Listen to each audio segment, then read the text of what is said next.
Hi guys, welcome to my videos. So guys, today was the 17th day of my basement renovation or construction, whatever you say, and you can see significant progress today. Earlier drywall was done and today was mudding. So you can see this, all the joints, like there were so many walls and nuts, screw, everything, but all have been mudded now, and still they have some remaining. Maybe they are gonna come tomorrow, or are they done? I don't know, but have to be very careful. They all have left, but they did not inform me, but that's okay. Such things may happen. Even inside the bedroom, if I see, yeah, things look fine. Even here, things are done.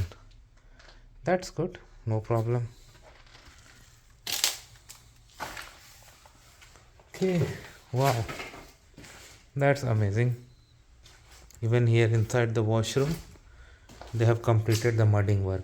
Apart from that, there was one carpenter guy came who took some measurements here about setting up a kitchen. So for cabinets and all, he took some measurements here. So that's also done.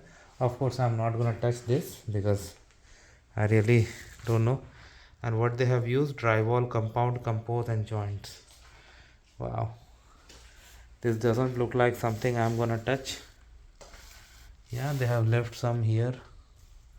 Even here they have completed the task. So good. Maybe they will come tomorrow again to finish the remaining task, or maybe some other team will come. Now I'm not an expert, but I think after this the next will be painting only. So it looks in good shape. Thanks for watching this video. Please subscribe to the channel. Thank you.